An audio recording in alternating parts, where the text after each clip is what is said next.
Nous devons toujours garder cette communion avec notre Dieu. Parce que le Seigneur Jésus-Christ, il viendra comme un voleur.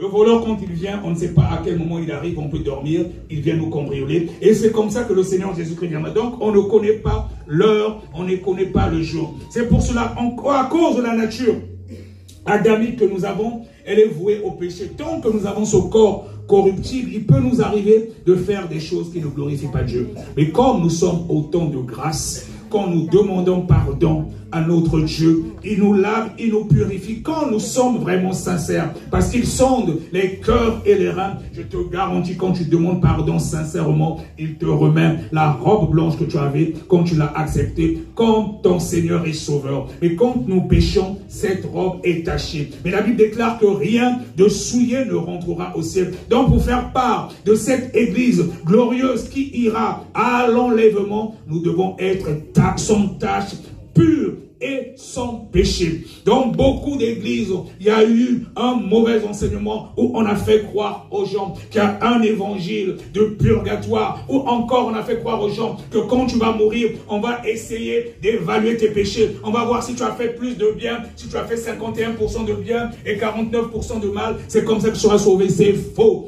Il faut être 100% avec Jésus pour entrer au ciel. Tu dois être pur, sans tache. La Bible est claire que rien de souillé ne rentrera au ciel. C'est pour ça que le Seigneur Jésus-Christ a même donné la parabole des vierges folles et les vierges sages. Les vierges folles, ce sont justement les chrétiens qui ont un pied dedans, mais un pied dehors. Ces chrétiens qui seront des vierges folles ne seront pas enlevés. Et c'est pour cela que, bien aimé, comme je dis souvent, si tu pêches à 12 heures, à 12h01, réponds-toi, ne laisse pas que le péché demeure en toi. Tu dois être pur et sans tache et tous les jours. Et c'est comme ça la vie d'un véritable chrétien. Tu dois être toujours connecté au 3e ciel. Parce que quand tu restes longtemps dans le péché met une séparation entre nous et notre Dieu. Comme il est dit dans le livre d'Ésaïe, le chapitre 59, que c'est le péché qui met une séparation entre nous et notre Dieu. Dès que tu pêches, c'est une porte aussi que tu ouvres et l'ennemi peut te lancer une flèche.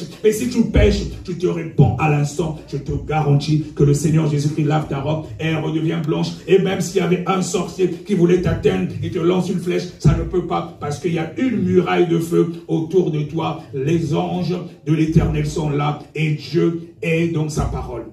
Je vais aller vite pour ne pas trop abuser du temps, comme ça on va laisser le temps à notre sœur Irène de développer. Au verset 6, il est dit, ne dormons donc point comme les autres, mais veillons et soyons sobres. C'est toujours dans la continuité, comme j'ai dit, de veiller et prier pour ne pas tomber dans la tentation. Parce que cette chair, elle est faible. Je vous garantis que personne n'est fort. Il n'y a pas un apôtre qui soit plus fort. Il n'y a pas un pasteur. Il n'y a pas un bishop, je ne sais quoi. Mais ce qui nous sauve, c'est le Saint-Esprit qui nous aide. Et puisque nous sommes en communion avec notre Dieu, on évite justement de pécher. Et c'est pour cela que le Seigneur Jésus-Christ a dit à ses disciples, veillez et priez afin de ne pas tomber dans la tentation. L'esprit est bien disposé, mais cette chair est faible. Si tu te crois fort, que tu es le Superman ou bien la Superwoman, tu dis que tu ne vas pas pécher, tu es dans la distraction, je te garantis que tu vas tomber. Pour être justement toujours connecté avec le roi des rois, le Seigneur des seigneurs au 3e ciel, il faut toujours veiller dans la prière. Même si tu ne fermes pas forcément les yeux quand tu es au boulot, à un certain moment, prends même le temps d'écouter les musiques de louange et d'adoration. Ça met aussi une barrière de feu autour de toi. Au verset 9, il est dit, car Dieu ne nous a pas destinés à la colère, mais à l'acquisition du salut pour notre Seigneur Jésus-Christ. En réalité, Dieu n'a pas créé l'enfer pour les humains. Dieu a créé l'enfer pour le diable et ses acolytes, les anges déchus. Dieu n'a pas créé l'enfer pour toi, il n'a pas créé pour moi, mais il a créé pour le diable et ses acolytes. Et ceux qui choisissent eux-mêmes de se rebeller, c'est eux qui se retrouveront en enfer avec Dieu. Dieu, il passe par tous les moyens. Comme il est dit, il parle tantôt d'une manière, tantôt d'une autre. Il fait tout pour appeler ses enfants. Il nous a créés à son image. Il nous a créés pour dominer sur cette terre. Nous sommes créés à l'image de Dieu. Nous sommes plus que les anges. On n'est pas n'importe qui. Il n'a pas créé l'enfer pour nous, c'est pour le diable. Et c'est pour ça que le Seigneur Jésus-Christ, il tarde à venir. Il nous donne encore tous les jours de nous repentir afin que nous nous approchions encore un peu plus de lui. Parce que s'il venait aujourd'hui, je vous garantis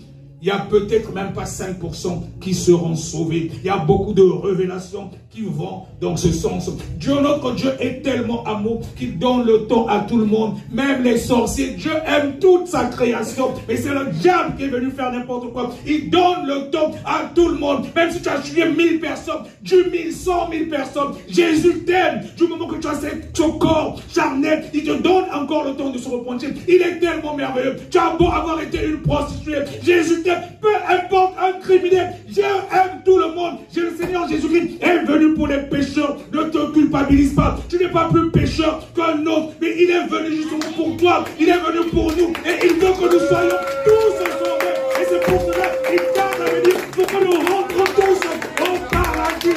Comme il a dit, en priant à la porte, aujourd'hui tu seras avec toi dans le paradis. Il t'aime mon frère, il t'aime ma soeur. Ne te culpabilise pas. Il te dit encore aujourd'hui, comme à la femme adultère, ne te condamne pas, mais va et ne pêche plus. C'est tout ce qu'il nous demande. C'est tout ce qu'il nous demande. Il nous aime, notre Dieu. Il est tellement amour. Il fait pleuvoir la pluie pour les bons et pour les mauvais. Il aime toute sa création. On l'aime aussi. L'enfer. Amen. Amen, amen. L'enfer a été créé pour le diable et ses acolytes. Au verset 11, il est dit, c'est pourquoi exhortez-vous réciproquement et édifiez-vous les uns les autres, comme en réalité